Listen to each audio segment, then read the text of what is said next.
right? So the energy is already present. I'm just taking my awareness and shifting it and being aware of it and feeling it. And now with the added element of intention and consciousness, I'm accelerating it. As we start doing these practices, what happens is that we start to tune our own antenna. Welcome to the Gamma Seeker broadcast. I had the honor and privilege of interviewing Dr. Mauro Zappaterra, an MD from Harvard and a PhD in neuroscience. He brings a lot to the table of understanding the cerebral spinal fluid. And his concept of medicine and healing really bridges mysticism in a lot of ways. The cerebral spinal fluid is that thing that floats our brain and moves down our spinal column, and he presents it as a layer of consciousness, where our consciousness stems from. And he has incredible results by bringing people back into contact with this inner resource within us. I think you're going to very much enjoy this conversation. Here's Dr. Mauro Zappaterra. I'm trying to lift people into the conversation that everything is frequency. And Totally. The rhythms within us are going to determine how the magnetics of the body create this frequency. And when I watched your work, I'm like, this guy and I are feeling the same. We're listening to the same angels.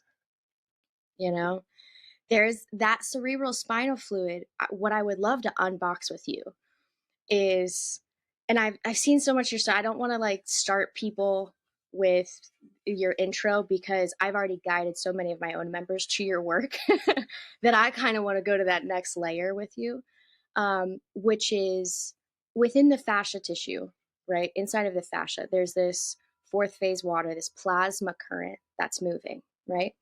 And the question that keeps coming up with me and my cronies is, how is the cerebral spinal fluid potentially linked in to the plasma fluid? Because the big question for me is, if our brain is continuing to make 500 cc's of fluid, right? Where is the fluid going on a daily basis? That is a brilliant inquiry. That's a brilliant question. It's a brilliant everything. And from, scientifically, from personal experience, looking at fascia, looking at interstitial fluids, looking at the cerebrospinal fluid.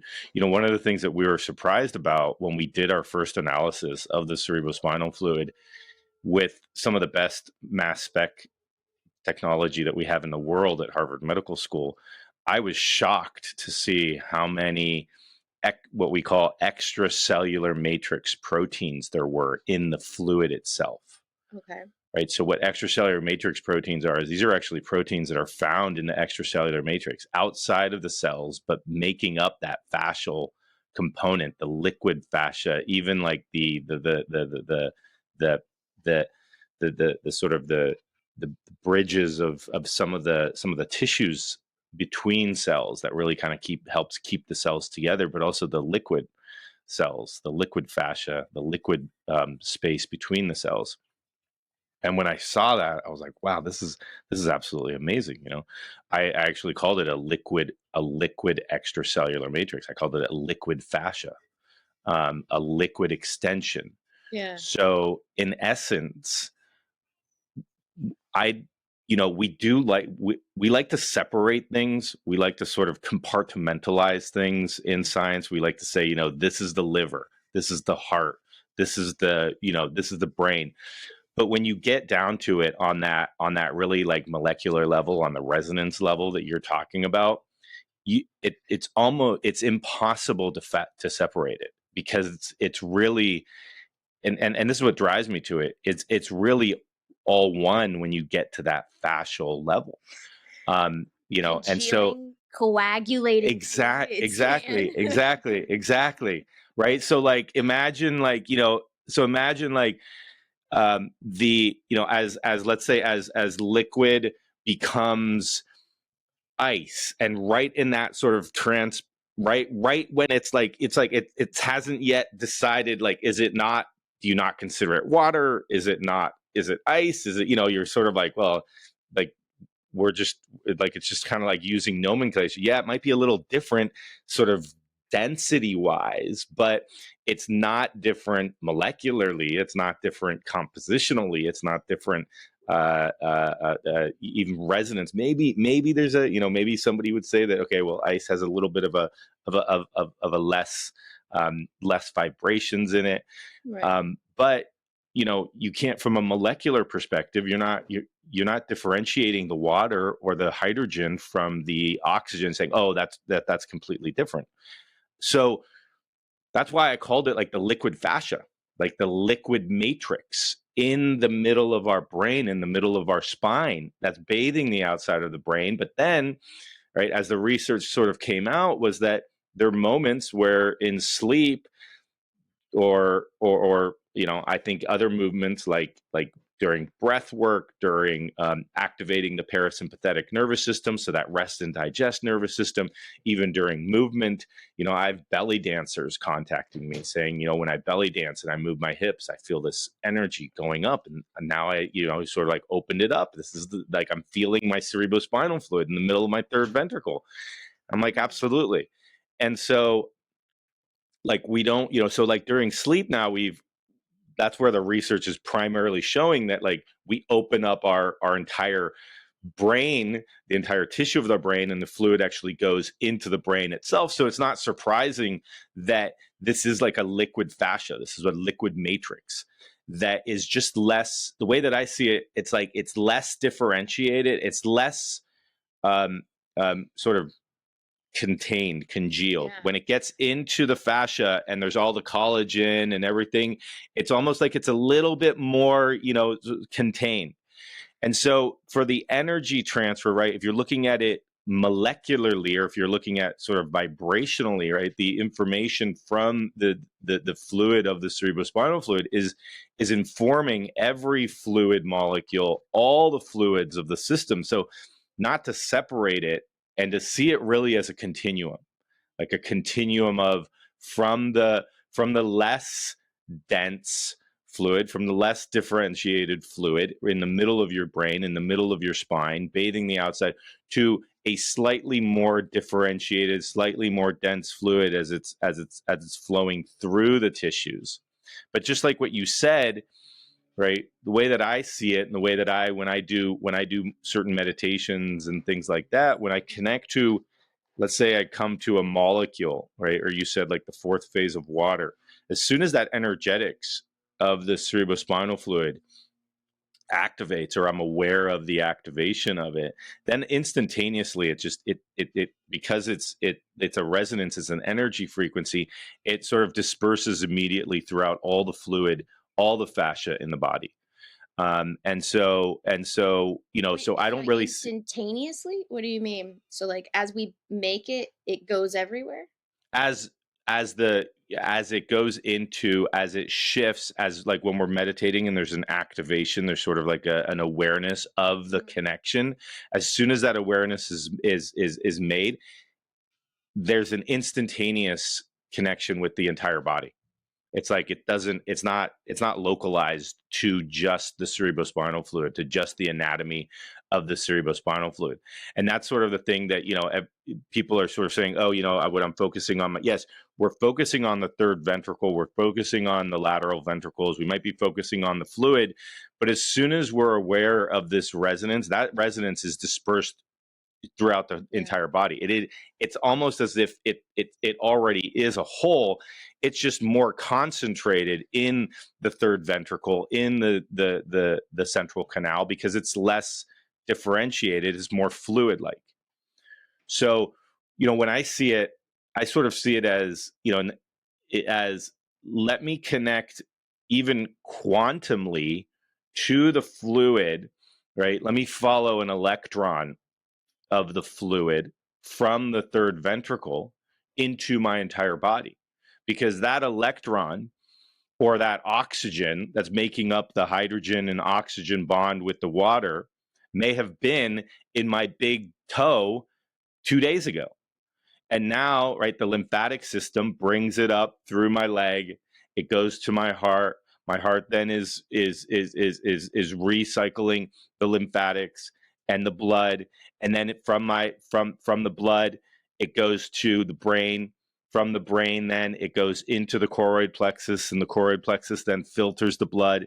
And so if you think of like even like the water molecule inside the lymphatic in your toe, that water molecule inside the lymphatic in the toe on day 1 could be a molecule in your cerebrospinal fluid on day 3. Wow.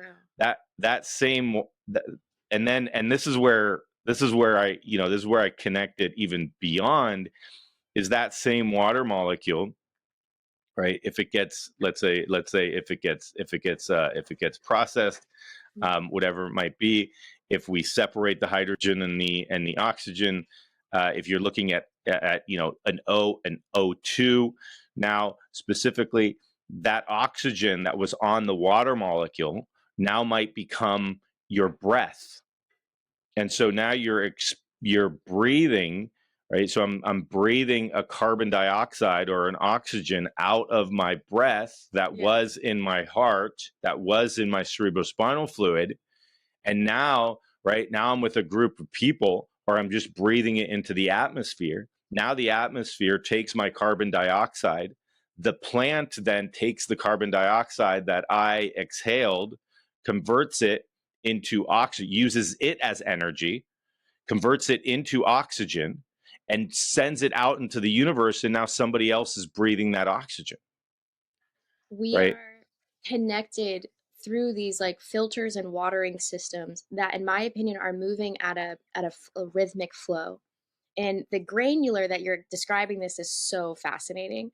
But I want to just kind of like simplify your words, because I'm seeing that plasma, most people aren't familiar with even what that looks like. Hey babe, could you hand me the plasma that's in the tube over there? I just want to like show how lava like it is for people, because when you're talking about how the liquid itself, these are some like tools I got from the Netherlands. They sent me plasma gains, but it's like, wow, it's such a good visual of how it's congealing. It's a liquid and it's not a solid, but yet there's all of this potential inside of it for it to congeal into another shape or form or protein, you know? And if you just look at that, Yeah. right? If it's stagnant, right? If that plasma is stagnant, it's harder for it to move. It takes more energy for it to get going, right? So imagine that you have like stagnant plasma or stagnant cerebrospinal fluid. Now, right, when you have that stagnation, like I just saw it when you showed it. That's a perfect example, right? And it was like it was almost like, oh, I'm it's like kind of like it's like my creaky old joints are getting out of bed, right? And it's like, yeah, I'm not sure I want to do this, guys. Right. And with that inertia, that's potential energy, right? It's exactly what you said. That's potential energy. We don't know how much energy is actually in there, because it's like, I'm having a hard time moving, right? And then all of a sudden you bring in the resonance, you bring in the movement. The amount of potential energy that's in there is outstanding, and then it can become that kinetic energy. So now, right, with the energy that we're putting into it consciously, it now can have that potency that then can go through the body. If we don't do this, it's gonna it has a tendency to sort of stagnate and and that's what we're learning about the cerebrospinal fluid too, is we got to keep it moving. Exactly. When people breathe wrong, like I just stopped moving this for 1 minute, right? You see the coagulation on the bottom. I think that what the doctors are coming for, like Dr. Jalal, Dr. Bahar, some of these dentists that are saying, hey, when we put orthodontics on children, when we put like the standard braces, we're locking up the skull plates. And the skull plates now are not wiggling with each of these breaths. And we're getting this. So when I watched your stuff, I was like, wow, me and this guy are in it. Like we're in it. When we look at the body as a magnetic structure, right? This is 5 strong. 4 of them are 2 Gauss strength. When we think of the body as a magnetic structure and we start using the breath properly and then engaging the pelvic floor on the breath, to me, the body is more like a resonant instrument. And so, you know how a bell, when you hit a bell in certain spots, it has different vibes, but when you strike it where it's meant to be struck, the entire chamber fills and it ripples out in every direction. So, as an opera singer, I've learned how to breathe. And when you start to, like in opera, there's no microphone. So you have to fill a space with the voice, right? And opera singers teach you, like my coach, she teaches me how to use my pelvic floor to propel the breath from the bottom, right? So you look at your body as a tube and you use the breath to propel the vibration from the bottom of you up and through. And if I do it right, it's electricity on my molars. It vibrates the entire channel. And like, people need to learn about what you're saying. And then, in my opinion, they need to learn that this is important. But the way that we naturally pump it is by breathing properly. And if we breathe, in my opinion, people, so the average resting breath rate is 15 to 25 breaths a minute. And that most people are breathing very shallowly, only using 20% of the diaphragm. And it's like, if people could learn how to breathe at 4 breaths a minute, okay? I've been wanting to talk to you about this for so long. I know that this is a podcast forum, but I want to get your take on this. I have a thesis. I think that if we breathe at 4 breaths a minute for at least 4 minutes, and we do it with a pelvic floor addition, that we can wash the brain, and we can, because of the resonance of the breath, at 4 breaths a minute, we drop the heart rate, and then we drop the brain waves, and then we pull the fascia tension into more softness. And if the cerebral spinal fluid is interacting with the fascia and the lymphatics and the interstitium, then I think that the rhythm that this moves and the strength that this moves, it can pull the brain waves into the resonant chamber of gamma. I think gamma is a resonation, and I think people are tapping into it, hyperventilating, but they're shaking this fluid up.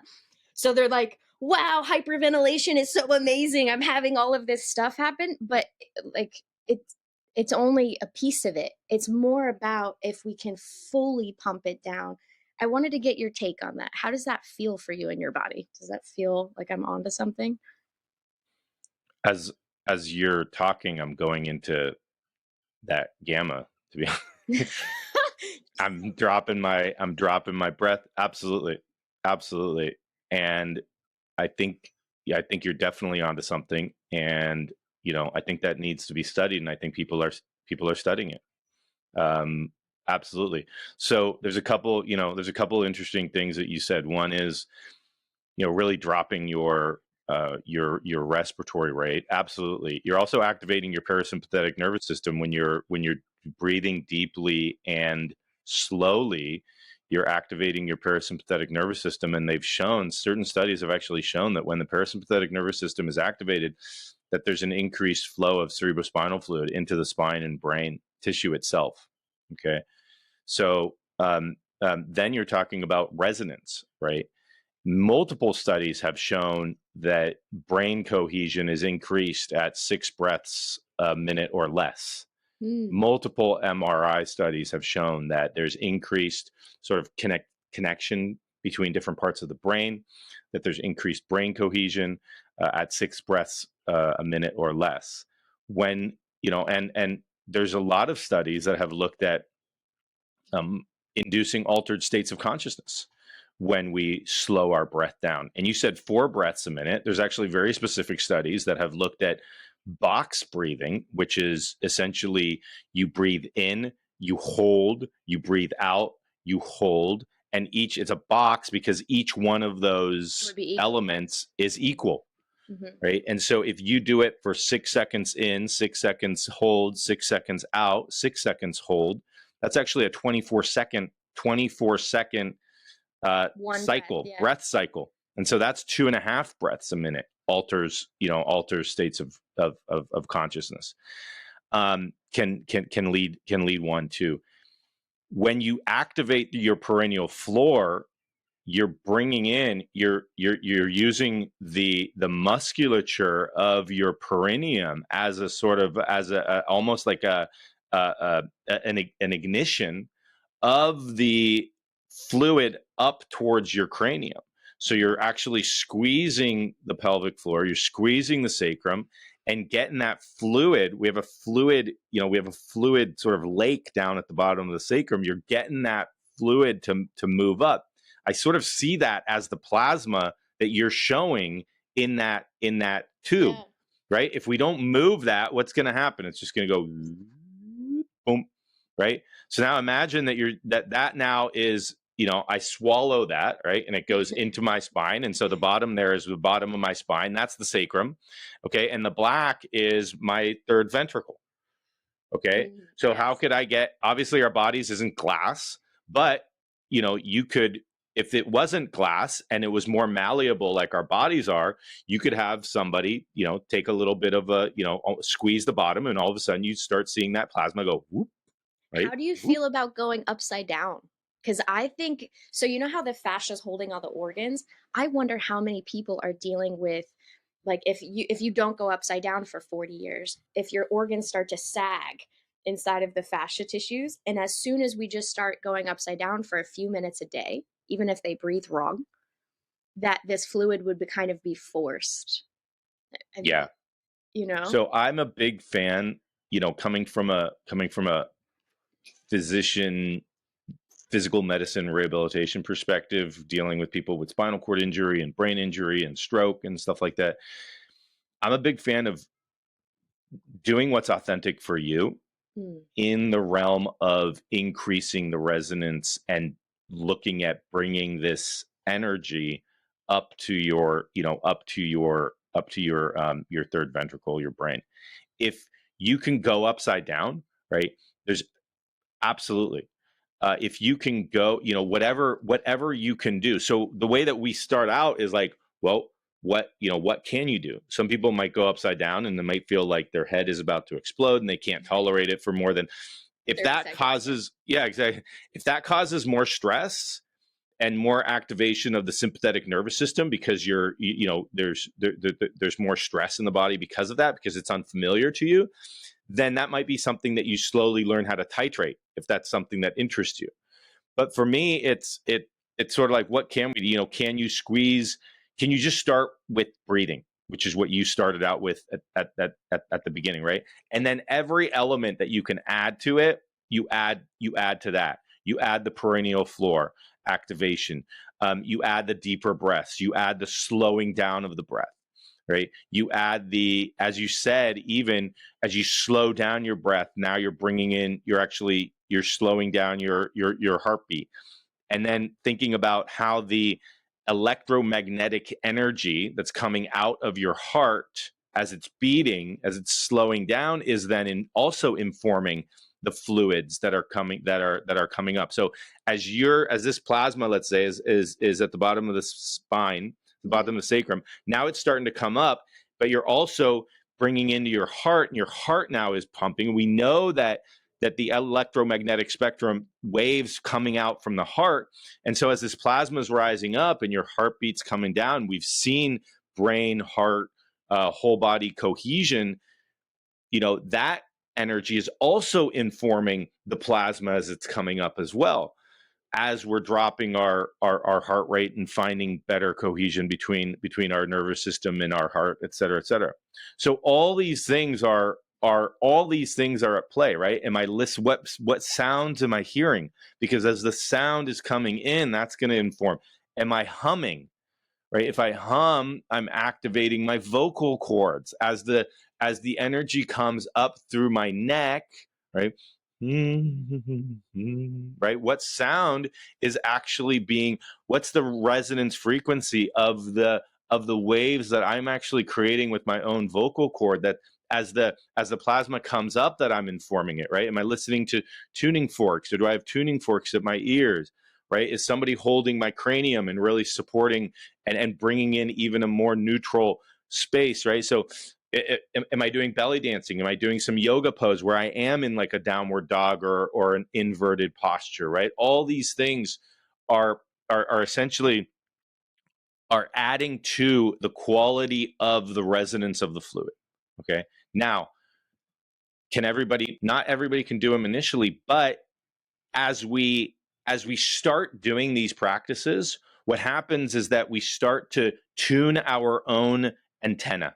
We start to tune, we become increased receptors to this energy, and it's sort of like there's more, we can become authentic with what we're feeling in the moment and saying, oh yeah, okay, this, let me add a little bit of this. And I'm not talking about, oh my God, I need to have a whole symphony of singing bowls, or I need to get every single tuning fork and expose myself. No, I'm talking about little, you'll notice that like little tiny subtle changes will actually make a really big impact, because you're actually more sensitive to it.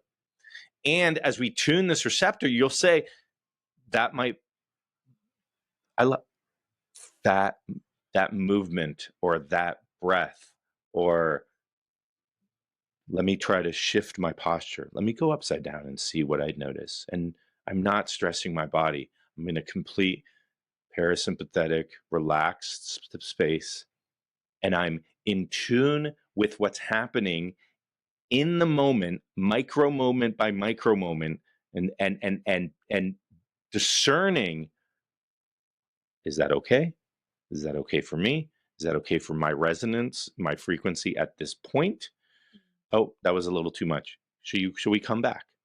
Right. And always from the way that sort of I do it or teach it, is you're always coming from a resourced place. You're always coming from a place of resource, where you can go back to, right, as you're exploring this, as you're exploring yourself, you always go back to a space where you are safe, where you feel safe, where your whole body feels safe, where there's no tension.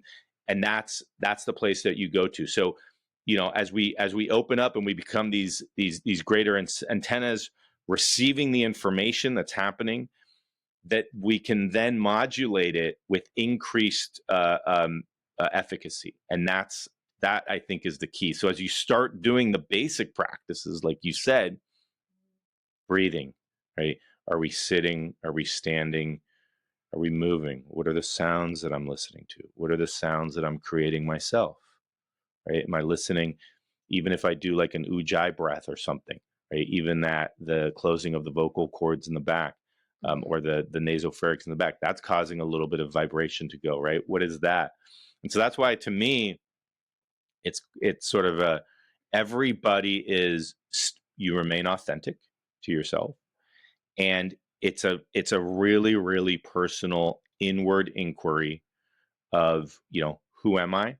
What are these practices doing for me? And being authentic, right? Not reading it from a book and then going, oh, I need to find that, like doing it, just starting basic, right? And so that's kind of where I go. So absolutely, right? We know that there's inverted yoga poses where there's even just being on the side. Oh, I pulled the wrong plasma one. Even like I train people level 1 mighty breath. We do it horizontally. Which allows people to feel the back intercostals a little bit more, but I'm starting them in a position where when the diaphragm gets activated, even if they can't feel the pelvic floor yet, we're going to start to create some motion upwards. And in my personal practice, I do a lot of stuff outside on a conductive surface. So like laying horizontally with my whole back connected to the magnetics of the ground, because in my opinion, as we start to elevate the magnetics, right, we start to elevate our reception, a lot of people get shaky if their body isn't grounded or connected. So it's interesting you mentioned the big toe, the lymphatics within the big toe. And when I teach the fascia, I teach people how to take care of it from the ground up, because I'm looking at the mechanoreceptors at the bottom of the feet as these battery electrodes, like our cathodes, that push us back into the magnetics of the earth. And it's like, as we drop the breath rate, as we start to incorporate the pelvic floor, and as we start to get this magnet in its full openness, to me, if we ground the current to the earth, it's going to be easier for us to continue to maintain a higher and higher degree of frequency. And I'm just kind of wondering what your take is on that, because it's in my life. So I'm assuming that you're playing with people's, ability to ground as well, and maybe putting them on trees. I'm just kind of wondering what your take is on it. I mostly ground people. So the majority of people I work with have a super activated sympathetic nervous system. Okay, so you're So I dealing with mostly lots of tension. very, very much tension, Okay. right? And they're very much in their head. They try not to feel their body, for instance, because they're in a lot of pain, and so the ability to sense is gone. Um, and so a lot of my work is when I ground. Absolutely. I don't do things outside, although I have done a lot of personal practices outside and feel that, grounding with nature, grounding with soil, taking off your shoes, your socks, feeling the soil, grabbing the feet, grabbing with your toes, grabbing at the soil, and starting there is absolutely perfect. For me, anything, bringing any of my patients, having their awareness go anything sort of low, any place low, Okay. because a lot of them have back pain, and it's like they are absolutely disconnected at their The lower back. body. So it's sort of like they have like a torso and a head, and Okay. the rest of their body is like non-existent to them. They don't want to. Spent years of not trying to pay attention to that because it's caused so much pain and discomfort.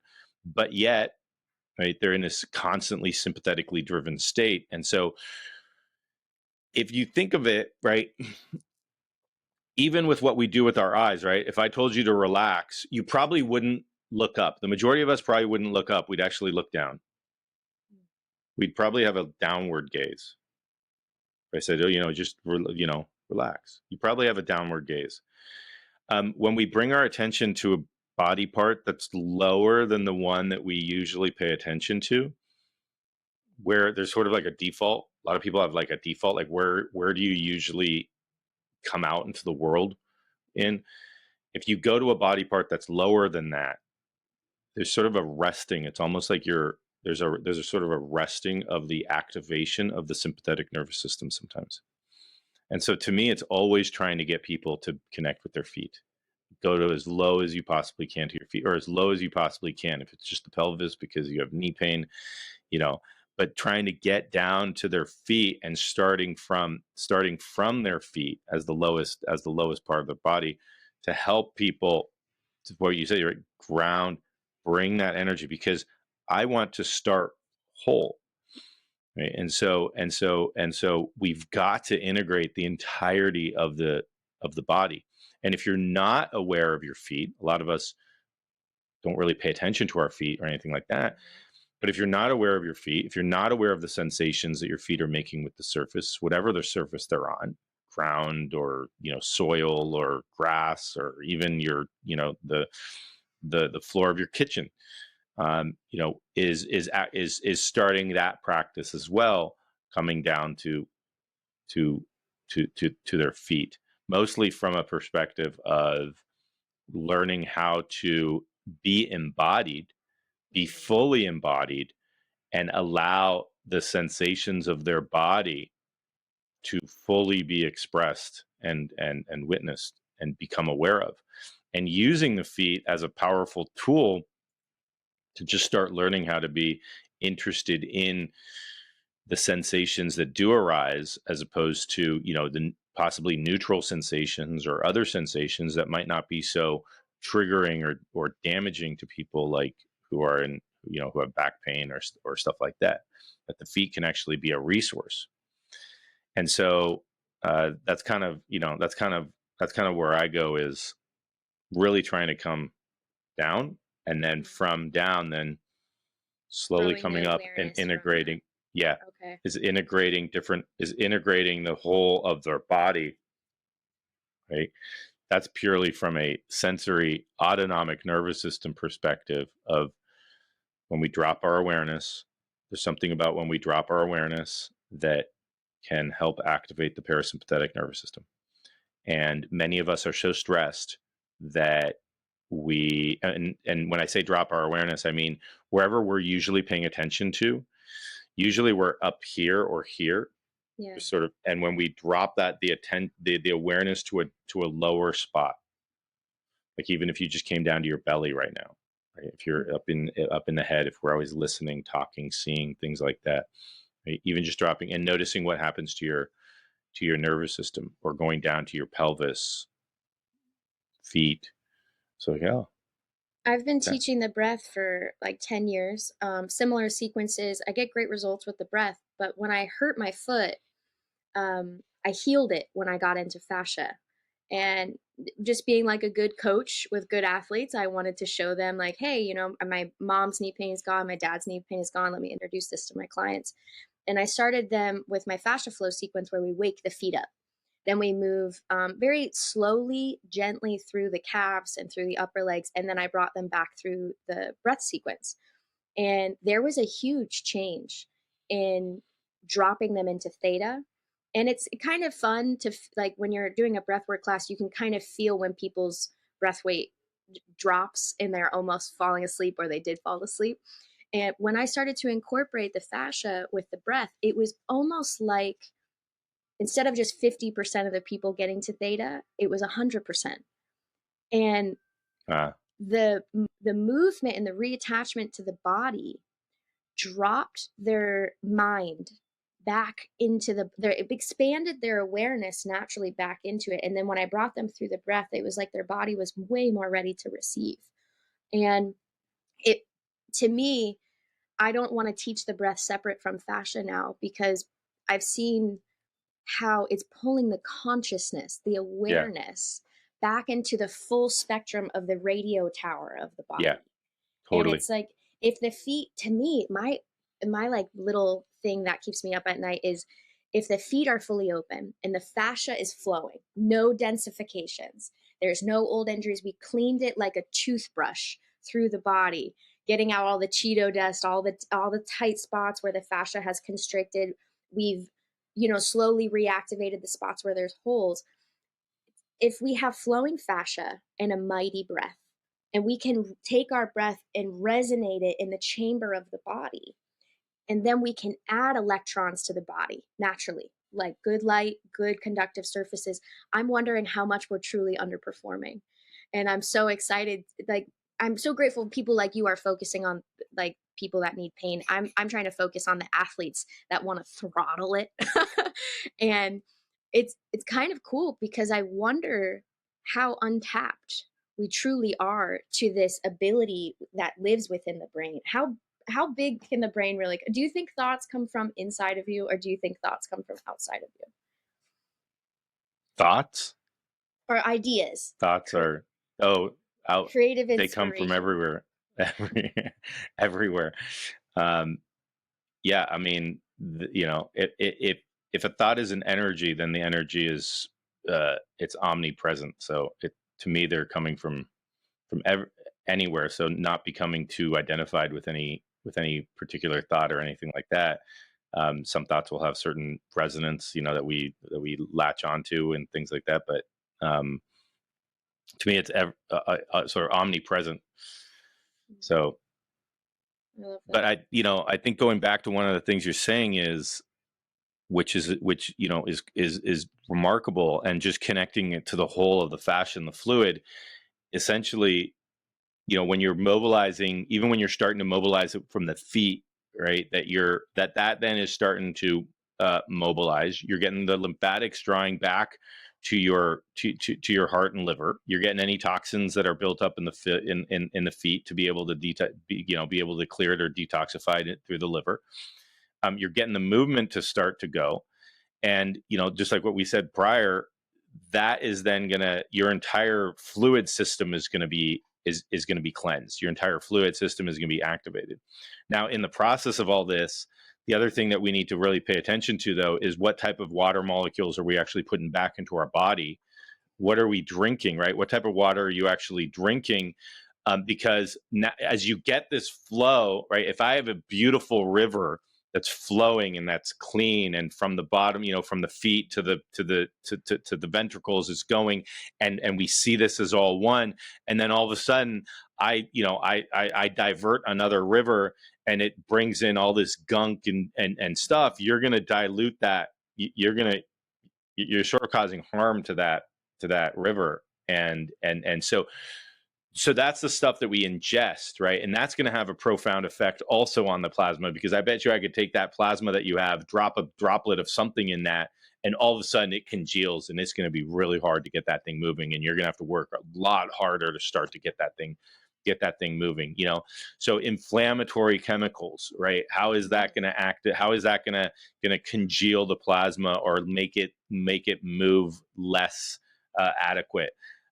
So, really thinking about the water that we drink as a whole, as a society, I think that also taps into a lot of what you're saying, because absolutely right. We need to do the work, get it flowing, get it moving, get this connection to not only ourselves, but the universe, cosmic consciousness, sort of the undifferentiated totality of all of potential, get this flowing, right? But then not hinder it by consuming things that cause that, the lack of connection, or the congealing of the plasma, so that it's not flowing as optimally as you can. So, really paying attention to the waters that you drink, the food that you consume, et cetera, et cetera. And again, as you tap in, as you become more sensitive and recognize this,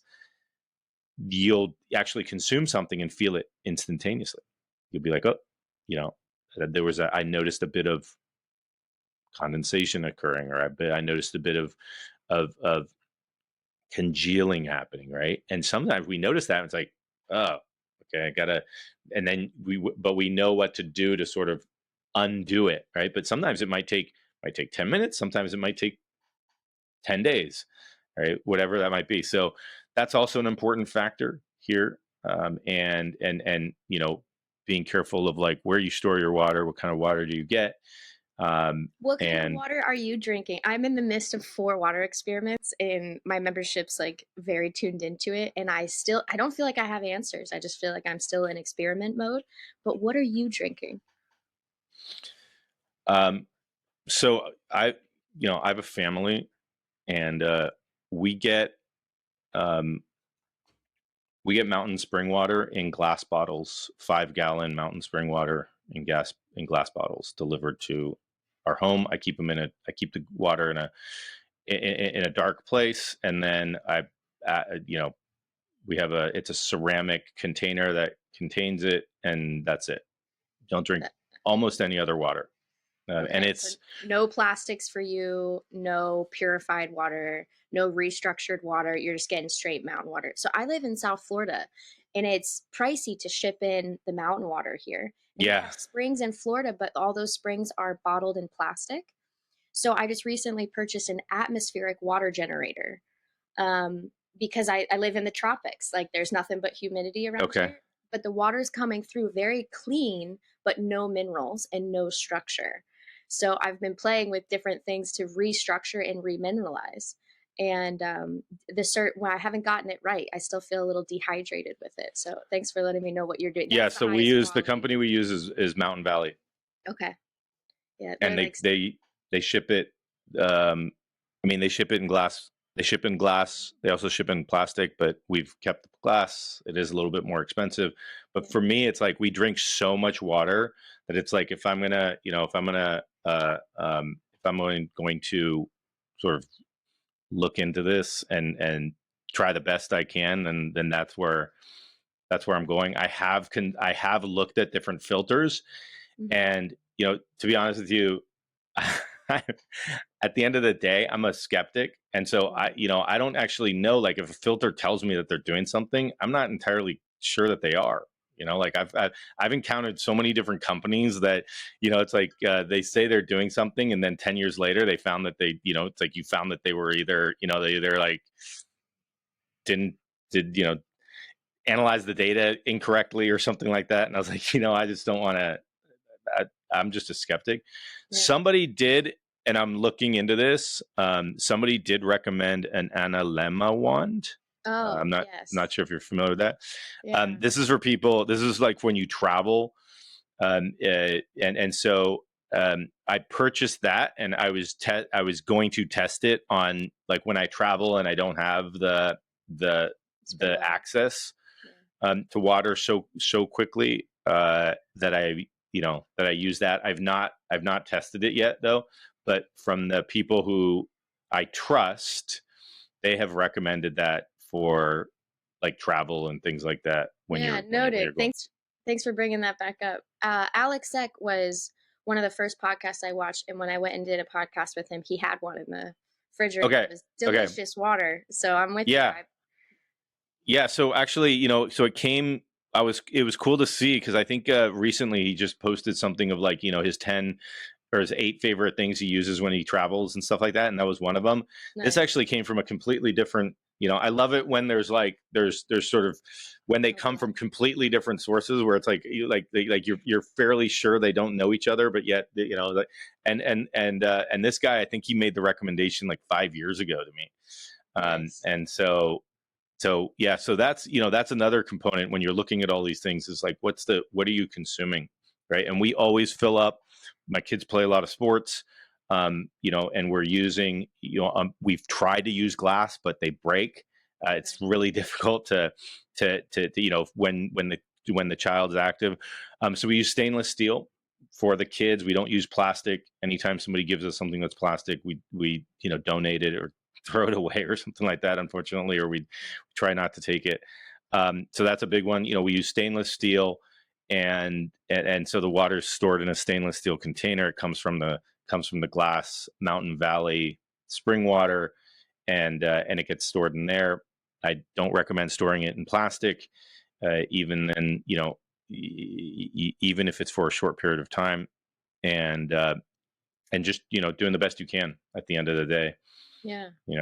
So I want to ask you something, and I'm sorry if it's like touches a little bit of a weird topic, but I have to ask it to you because I've been thinking about it since I've been watching your stuff. When someone is coming to you and they're focusing on healing their cerebrospinal fluid, let's just say they have, they're older, they don't go upside down, their breathing pattern is pretty bad.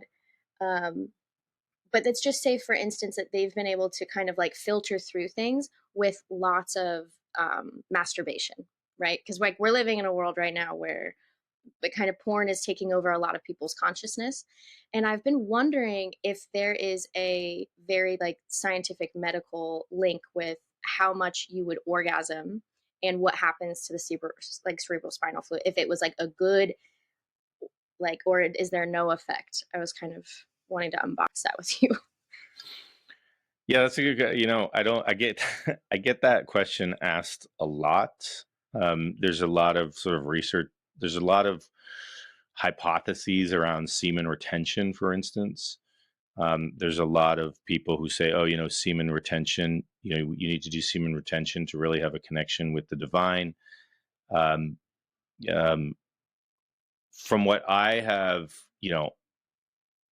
there's no good research on any of this. There are some theories, and Right. I've investigated these myself. There are some theories that, for instance, that our cerebrospinal fluid, since it is this river and this lake that is very affected by um, astrologically, and it's different based on when you were born and stuff like that. So there may be times in your astrological chart that might not be optimal for ejaculation or for any sexual activity, but it's only 3 days out of the month. It's not it's not entirely it's not like you have to do it the whole time. We're publishing a paper. We're looking at um, altered states of consciousness and spiritual experiences, connection with the divine. Many people describe this sort of bubbling sensation in their spine coming up to their brain, and people have had these connections when they are orgasming. So the orgasm actually creates this connection with the divine that they've never felt before. And that was the spark, right? And so, and then the other part is, I know we're anatomically different. I know that male and female are anatomically different. And everybody has always said, it's like semen retention, et cetera, et cetera. But from a cosmic consciousness perspective and connection with the divine, I don't see a difference. There's just not a lot. There's a lot of theories, and there's not a lot. There's a lot of theories, and again, there's more in line. There's more theories in line from a like a dopamine perspective. What's the immediate reward that you get? So it's similar to like scrolling, for instance. What's the immediate reward you get from masturbation? It's fairly immediate, right? There's no like intimacy that is involved. There's no relationship. There's no, so that's kind of what social media is doing, is it's creating this instantaneous dopamine hit that there's no more relational component to it. And that might be more of a sort of an issue that I see with it, to be honest with you, as more of like, what is the addictive potential of it from this immediate dopamine hit that you can get? And so you're dropping these dopamines. And so other things like being in relationship with somebody and going through the nuances, that many times the beautiful nuances, right, of connection and touch and resonance and a lot of things that you're talking about, right? Imagine getting into a flow of resonance with somebody and postponing the climax, right? Or the climax is it's sort of like a big symphony, right? But the symphony is 2 hours as opposed to 2 minutes or 5 minutes or whatever it is. And so that to me, now when you look at it from a cerebrospinal fluid perspective or from like a fluid perspective, right? I also look at like anatomically, like, people have wet dreams, for instance, right? So let's say you are practicing fluid retention and then you have a wet dream. Like, it was our body programmed to like completely forget what, it's like, sorry, dude, I don't want you to, to do this semen retention thing. I'm just going to have you. Exactly. And so, so to me, it doesn't make sense. Okay. But I'm open to new research or anything like that. Yeah. Now, could this be a way that, because again, I sort of see it as a flow of energy from the entire system, right? So maybe if you're not connected to the root chakra and the second chakra and even the solar plexus and allowing that energy to flow smoothly, maybe there is something for others where it's like, okay, I really need to, I need to gather the energy down there for this sort of, for this ignition to occur. For me, this is actually happening all the time. The root chakra is intimately connected with this earth, but it's also intimately vertically connected and horizontally connected with divine consciousness. So when you get this flow, again, to me, it's all about flow and movement, and not like there's something about holding, right? Like why are we constraining it, right? Like what's the reason for constraining it? Flow it, right? Now that might not mean like, oh, I'm going to go and use porn or something like that to ejaculate, but as soon as we set a constraint, right? Like, I can't do this, porn that's sort of like a different topic. I'm talking more about semen retention, because porn Porn more gets into dopamine and addiction in the brain. Okay. And that's more of an issue for it. But like if we're looking at like semen retention, and mostly semen retention, because I don't hear it in Women, about yeah. women, so that's an issue as well, right? Like would there be a complete difference? I think so, based on some of the research that my girlfriends have done. Like one of my girlfriends did a whole year of nothing. It was after an accident. I think she needed to rebuild, but she became a bitch like towards the end, like towards the last 2 months of this long-term experiment. It was kind of like, wow, she was edgier. Like her tension, her overall tension energetically was different versus 2 months later when she, entered into a beautiful relationship with someone, and it was a softening. And as a woman, I feel like, man, when I can tell when my girlfriends are getting laid and when they're not, because of their overall tension, their emotional tension, their vocal tension, their body tension, how comfortable and relaxed they are. So, so there's that's in a good relationship, right? That's right. and so so to me, again, um, when I, when we are conscious and aware and open to the divine, the absolute, the undifferentiated, unmanifested potential of all, there's there's no limitation, there's no restriction, there's no constraint. It just is.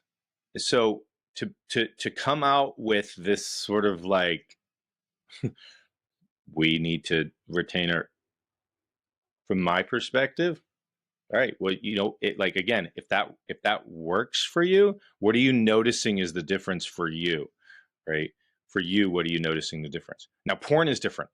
Okay, so if you're using porn constantly every day, that's actually, to me, more of a dopamine issue than Okay. it is anything else, right? But if you're if you're in a healthy relationship, and you're connecting in that level, I mean, just think of the connection of, you know um, uh, two people coming together and bringing in the resonances that they're feeling in an intimate way. It just seems like there can be more union than separation. Yeah. So, I have not, like, could you see it as, okay, I'm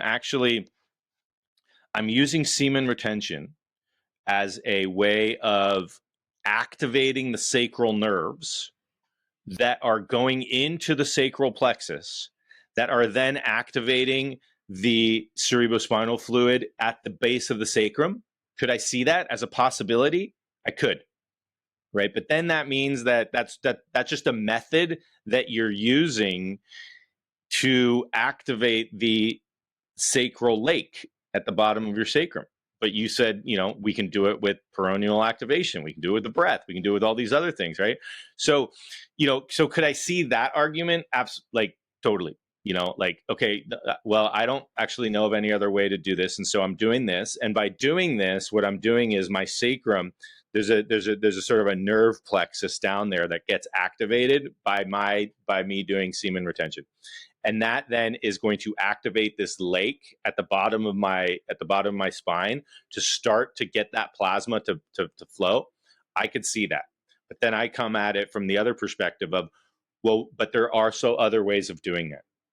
And when we open up to the unmanifested potential, you're open to that, and you're not closing anything or restricting anything. Or anytime we restrict something, we're limiting ourselves, in my opinion, right? So you're restricting limit, and you got to think of how many times then you're doing that in other parts of your life. Yeah. It's got to be completely open, right? It's got to be, here it is, right? You sound like And a wizard, man, when you talk about it. I'm just, it just, and look, I don't know if this is marked by what these sort of theories are, like when you look at historically, how sex is viewed by different traditions or Right. whatever, or how these sort of, theories come. But like, so for me, authentically, doesn't affect. I have experimented because I've been kind of interested in this theory of astrologically, how the fluid is affected astrologically based on the moon. You'd imagine that, there are tides in the ocean. We have a fluid system in us. So how could that be affected? I did try that. But it's very specific, right? You can't have alcohol during that time period. You don't eat meat during that time period. And it's 3 days. Some people say it's 1.5 days, but just to extend it a little longer, some people say 3 days, 3 days during this. And it's very specific to your astrological chart. 3 days during that time period, there's no sex, no meat, no alcohol, but there's also very defined points of meditation. I actually thought that was kind of cool, right? Like, okay, cool. But I don't see that as like I see that as like, maybe there's certain like energetic time periods during the astrological chart that based on the tides, based on the moon, based on everything, that there's more, that astrologically there's more flow. I'd experiment with that, right? So I did, and I didn't notice any different.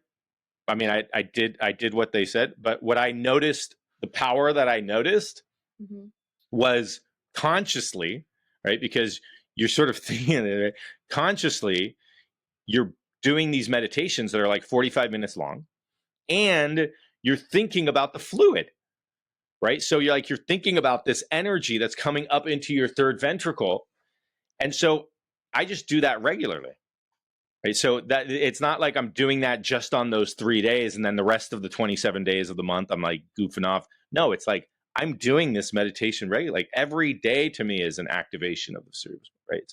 I'm connecting, I'm opening up my awareness. Even though it's already there, I'm opening up my conscious awareness of that. And with using the consciousness, it's sort of like we're able to advance the process of evolution even faster and further, because we're adding an element of awareness and consciousness into the energy, right? So the energy is already present. I'm just taking my awareness and shifting it and being aware of it and feeling it. And now with the added element of intention and consciousness, I'm accelerating it. Right? And that's kind of what you said, is like, are we actually, could we actually how much are we actually using? That's where I think consciousness and doing things intentionally is that acceleration. It's like when you're doing those movements intentionally, when you're aware of them, when you feel them, when you even open up, right? It's like just opening up your arms, right? If I'm like this, right? I'm like, I don't really want to feel any, right? But when I'm comfortable enough to open up my arms wide and say, here I am, right? This is the universe. This is it, right? That now you're open, you're welcome. So with that conscious, there's sort of like an acceleration that occurs. That acceleration then taps into our system, and then that system then comes up, we feel it, and then our consciousness can go. It's almost like we're revving up. It's a feed forward mechanism, right? So it's a feed forward. So I've consciously, so I try to do a practice. Yeah. Right? Whatever it is, I feel it consciously. I'm intentionalizing something, even if it's just, I'm going to shift my awareness and do this, right? And then that's a feed forward into the system. The system feels it. It then feeds forward into my consciousness, and then it's a feed forward loop. That's an acceleration then that I focus on. And so to me, it's like, okay, that's cool, but I know that we can do this all the time. So I'm focusing on that. I'm activating. I'm consciously bringing my attention to the activation of this fluid, from the fluid in my center of my spine, center of my brain, to all the fluid in my central nervous system, to all the fascia, to all the plasma, to all the fluid in my body, connecting from the fluid to a specific molecule to the electrons, and then from those electrons to the vibration of those electrons, and then from the vibration of the electrons essentially becoming a vibratory electron field. From that vibratory electron field connecting with the vibrations of the electrons that are present in the immediate vicinity of my physical body, to then an instantaneous connection from the quantum level everywhere.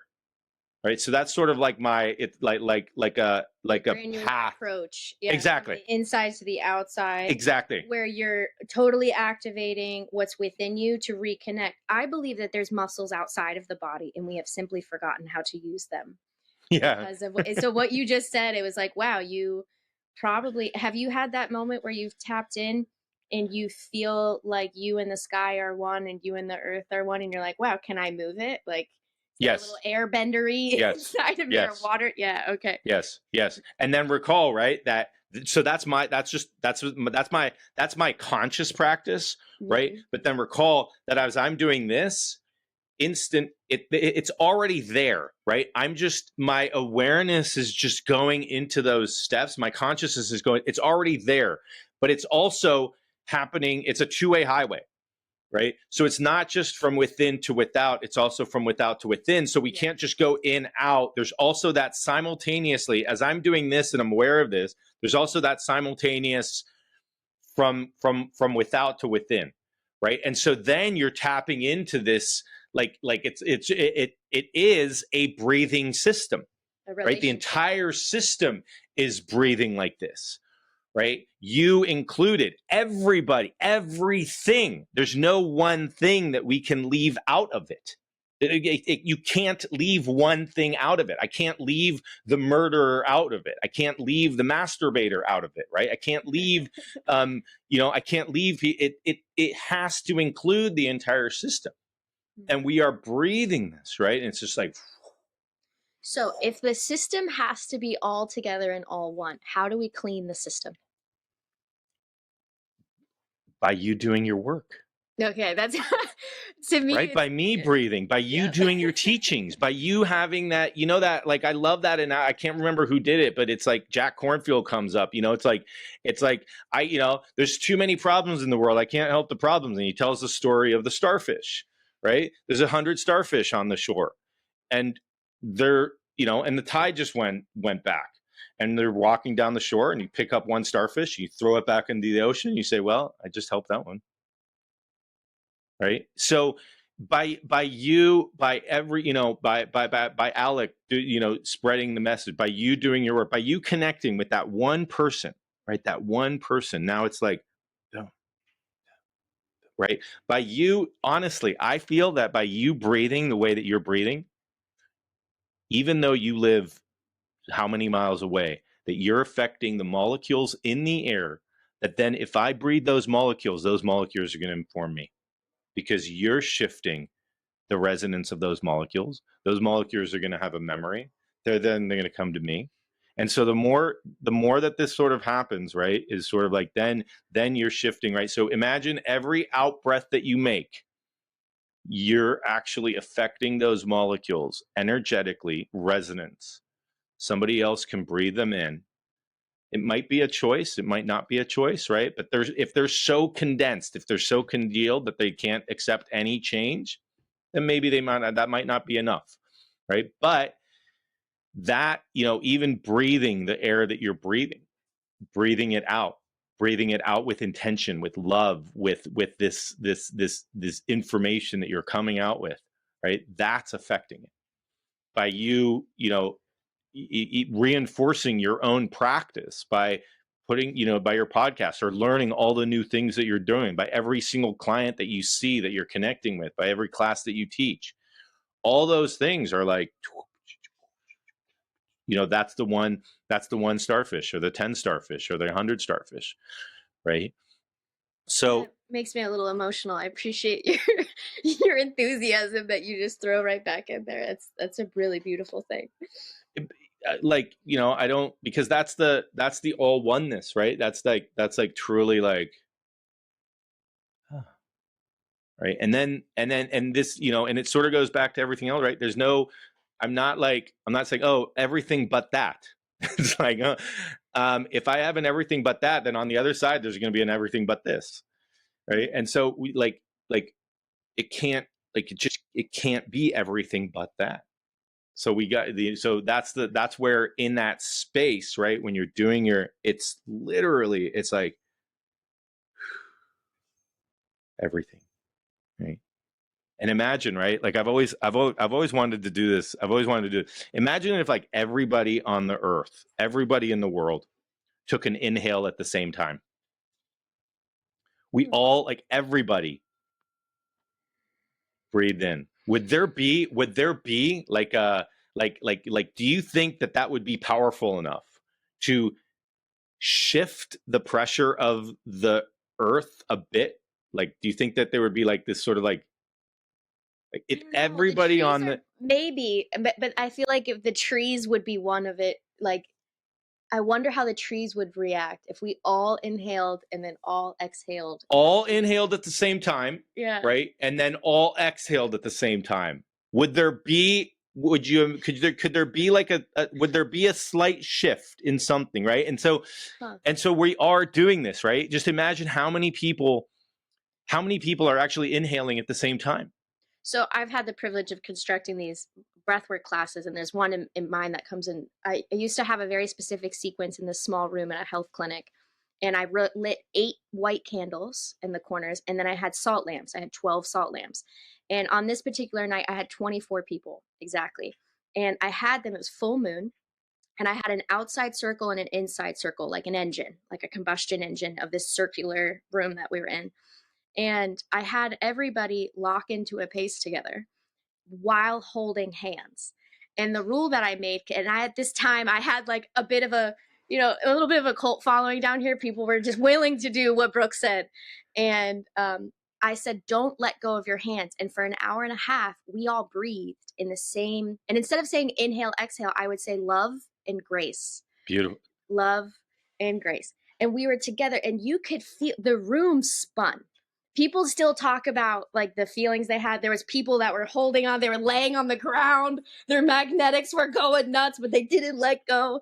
And I've always wanted to take a group of 100 around, and do the same thing outside, because it was so visceral. And it was 10 years ago, and people still talk about that night, like the hand connection and the rhythmic breathing together. It was very palpable. So I mean, yeah, what you're saying. Totally. So you've got, right. So you're doing like you 10 years ago, you did a practice of that on a micro level, right? That's incredible. That's incredible. Right. And then just imagine, right, whether you're indoors or outdoors, if you're indoors, imagine the exchange then of electrons that is occurring with the breath between people in this group, right? And the cohesion that may even occur, not only energetically, resonancy, but even because of the way that you are breathing and the intention, right?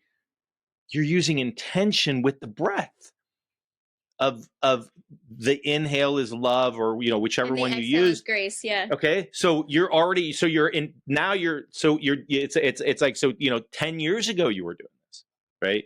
Now imagine a room of 100. Now imagine a room of 1,000. Now imagine a room of 1,000,000 that's doing this, right? What would that do? And so that's where it, that's where, right? So, it's amazing what you're doing. Keep it up, and the way that I clearly you feel it, and so you did it, right? But like even then taking it the next level of adding that even added element of consciousness of like, how are we activating the electrons in this room together through our breath and sharing those electrons and coming to a cohesion together, not only through our breath and the movement of our lungs and breathing and feeling connected, but also through the movement of the air coming in and out, but also then through the electrons that are vibrating with this intention of love and grace, that then you're breathing out and I'm breathing in on that next breath. I have a question for you. If you had the R&D budget, unlimited R&D budget, right? What would be the experiment that you would want to do with humanity? You got $5 billion, all trillions of dollars, all the money. There's no limitation. Unlimited. That is a great question. It's my favorite question to ask. I get the That is a craziest great answer. question.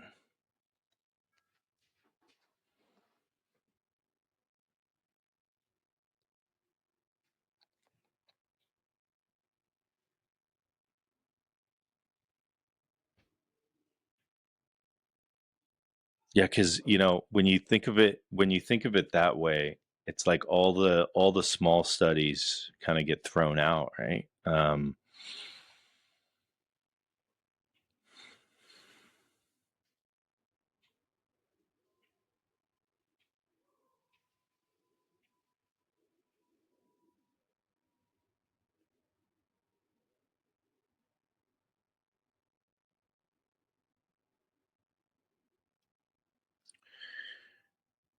If I had an unlimited budget, what I would do is in every single city, in every single town, in every single township, in every single like community, I would set up a healing center, and it could be as small as a hut, as as big as whatever is authentic for the space and the place. And we would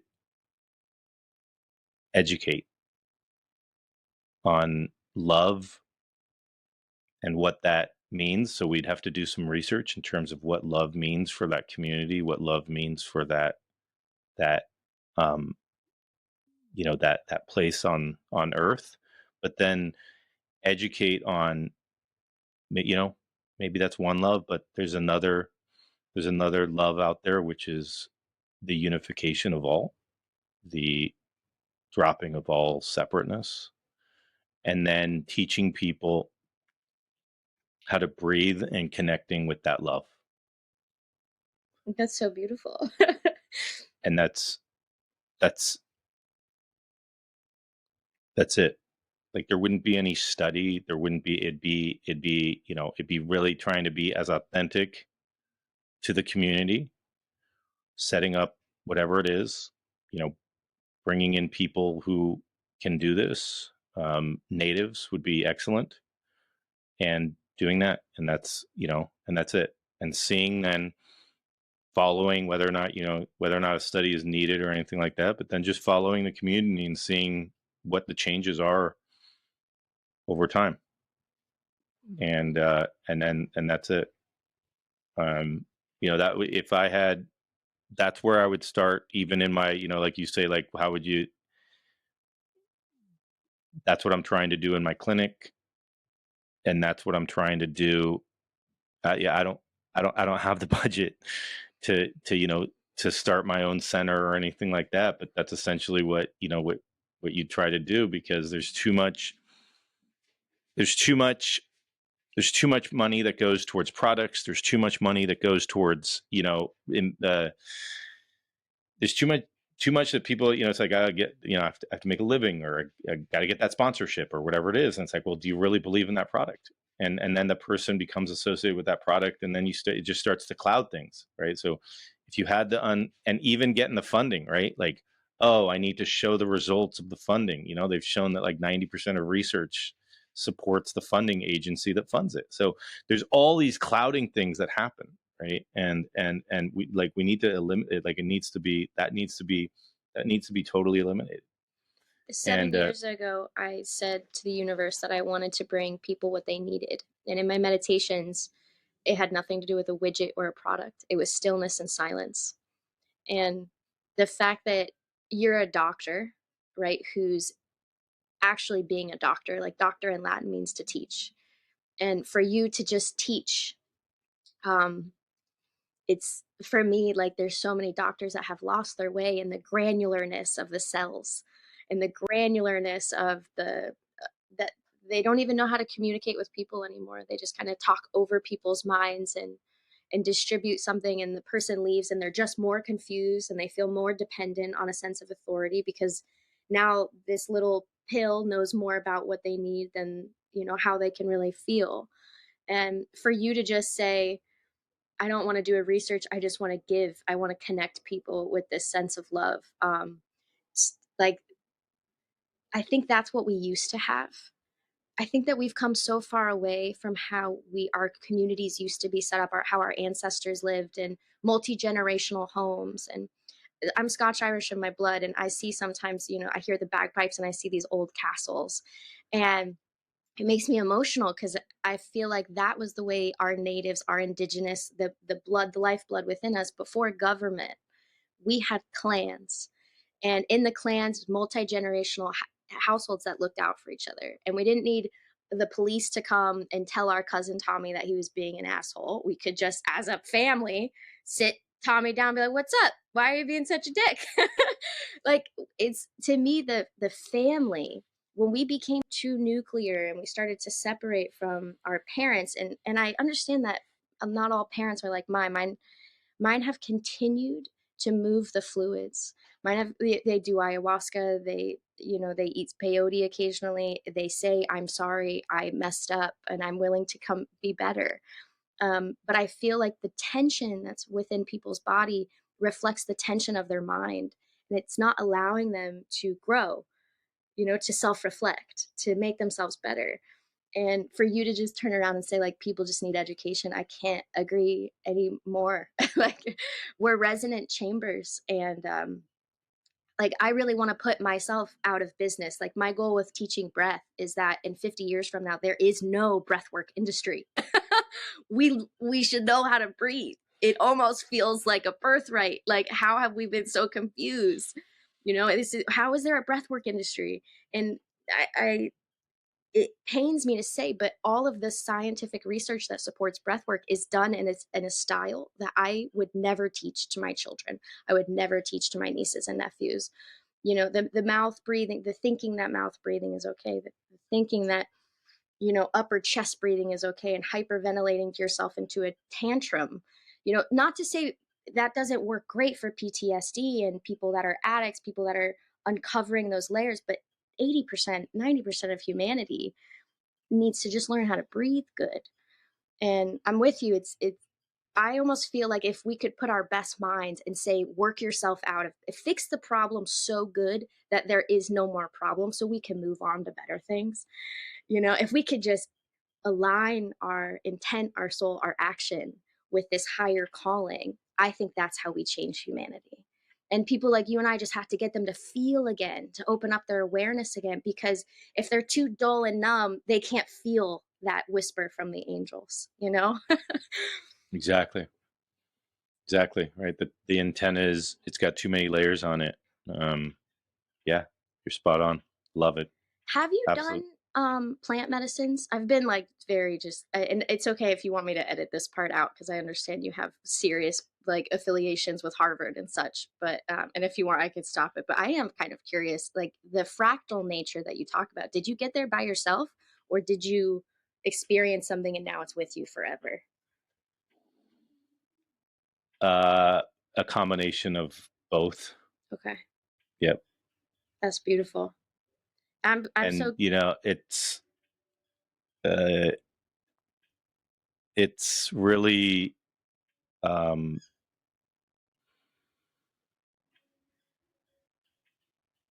yeah, it's really, it's a combination because the work that my wife and I did in Santa Fe with healing touch and um, craniosacral therapy, and you know that was beyond that. That was sort of beyond powerful. So it's difficult to separate. Again, there's no like again, there's very little separation, but almost similar exact experiences with all types of healing that I've tried. So the doorways are open. I always tell people when they ask about drugs, it's just like, I believe it's all frequency. And so the frequencies are around us all the time, and it's how we calibrate to those frequencies. So some people have, used, let's just say, mushrooms to help calibrate to that frequency. But in my opinion, when the doors are open, you can choose to calibrate there or not. You don't need it, but it can serve as a vehicle for sometimes people to develop a relationship with that doorway. Yeah. So what I tell people when they ask, obviously I can't prescribe, I can't recommend from a medical perspective, but if you know um, some people, I have friends who are trying to get, for instance, psilocybin for end of life care, um, up in Oregon, who are doing some trying to do, or Washington, trying to do some great work trying to get things approved. In Canada, there's some laws around that, right? Sometimes what happens is that we need like a restart, like a jumper cable in a Yeah. car, where it's so malaligned, or it's so dead or something like that, where we need a jumper cable. And but we like, look, I recommend transcranial magnetic stimulation Hmm. for resistant depression. Um, People are starting to do ultrasound to the brain. Um, but when you need like a jump start, or like when you need, when things are, it can be used. It can be used as a jump start. It can be used as almost like there's something just off, right? I almost like a reboot. A purge, deep purge that's of the that's a system. that's a good that's a good that's a good way, and it's simpler. I've done 14-day fasts. I've Oh done wow. silent retreats. I've done a ton of I've done a ton of I've done holotropic breath work. I've It's like, when there's an inward inquiry towards any of this, right? It's like, all right, let's see where this is, right? And in a fast, same same exact same connections. In a meditation, same connections. In a silent retreat, same connections. So Mhm. um yeah, I'm not sure if that answered your question, but That's okay. You answered it quite fine. How are we on time? I imagine I've got to sit with you quite a bit right now. Do I need to let you go? Do I have one more I question? got to go in about 5 minutes. Okay. Um, Last question is, uh, people that watch this, I'm gonna have a link for your books and more information to follow you. But what would be the take? Like, what's the last thing that you would like to display to new people that haven't had a chance to witness your good stuff?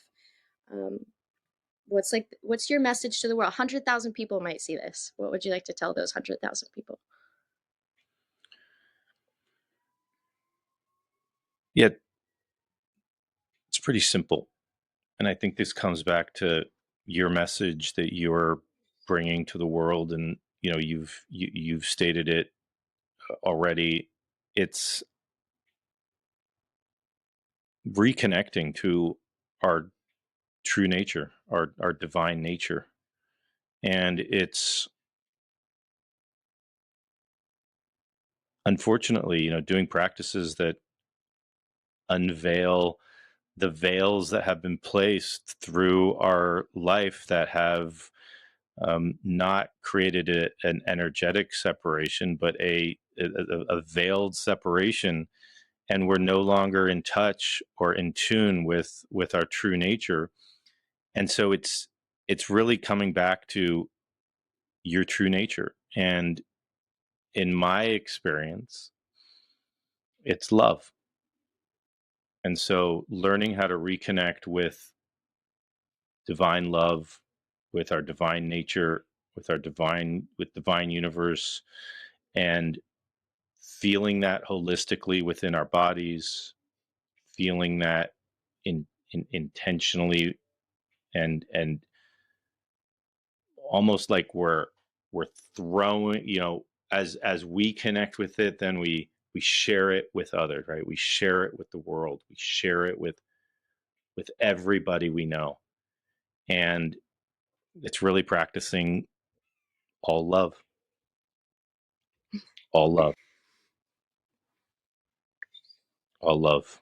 That's And beautiful. you're doing it, you're doing it. You're doing it through your teachings, you're doing it through your classes, you're doing it through all these things, and that, that's, it's beautiful. It's beautiful. And if it just like but we got to stay on that path, right? It's a pleasure So to link arms with you, doctor. Thank you so much for being a real doctor. thank you. Thanks for You're like a gem in the sea of chaos out there, and like thank you. I really appreciate the granular that you can add to the rest of this for us, and I look forward to working with you in the future. cool. I think this Yeah, is just thank the you. beginning of our friendship. Well, I mean, I think since I've been watching you on, and I was like, I don't I don't I don't promote myself. I have somebody who actually contacted me and said, you got to get your stuff. And I'm like, I just like, I'm not, she's like, and she actually said, can I make Instagram feeds for you that I'll do for free because I need, and you can post them. And so she actually, when you see things from me, she's taking my content and making it. And I'm like, whatever you want. So I don't promote, but when I saw you, I was like, this is awesome. Like you're like, it's like you're able to synthesize all it's like you're taking this like enormity of information out there, right? And the way that you're describing it and making and using videos and using diagrams and then yet bringing it into practice, right? I was like, this, she's got it. Like, this is awesome. So continue doing what you're Bill doing. Nye the Science Guy, bro. Continue what you're doing. It's like it's awesome, and your enthusiasm about it, right? And your authenticity, just everything about it was just like she rocks. So continue doing what you're doing, and love it. Yeah. We rise together. Yeah. Thanks for giving me more fodder and fire. I appreciate you. Okay. I'll be making some content for both of us, and I'll tag you. So all you got to do is click accept. Okay. But I got a little. And I'll send you my books. Let me know, what you think of them. There's sort of an exploration of. Absolutely. There's 5 kids books, so you'll get them in through Amazon. Hell yeah! Oh, I love that you're writing for kids. That's huge. All my books are for kids and adults. I love all ages. That's perfect. If you can make it for an 11-year-old, it's great for adults too. Yeah, exactly. Have you read anything by Khalil Gibran? Have you read the book The Prophet? The Prophet, yeah. Okay, good. All right. So if you've read that one, I got another one for you. Okay. To make sure that one was in your head. Can you? Yeah. No, somebody gave that to me. I forgot who gave that. Somebody gave that to me early on. I think it was actually one of my early female relationships. Nice. Oh, she actually gave that. She gave that to me, and she's like, I think it was a good. All the females in my life have been powerful. So I imagine. I would like to also send you my courses, and if they vibe with you, they vibe with your family, I'd love to set you up as an ambassador. It gives me a chance to give you a little commission if you accidentally are making sales. I know with doctors, you guys are all kind of trapped, but I would love for you to see my work. I'm really proud of it, and the results I'm getting are kind of amazing. You only get X amount with a client, so if you can assign them homework, I can kind of yell at them on a daily basis via the course. So. Oh, cool. Okay. Yeah, I'm here to support people like you to make your job a little bit easier with your patients, so they can learn how to breathe. You know what I mean? Turn their feet back online. Totally. Okay. I've done that for this. Okay. Thanks for your energy. Okay. We'll talk soon. Bye-bye.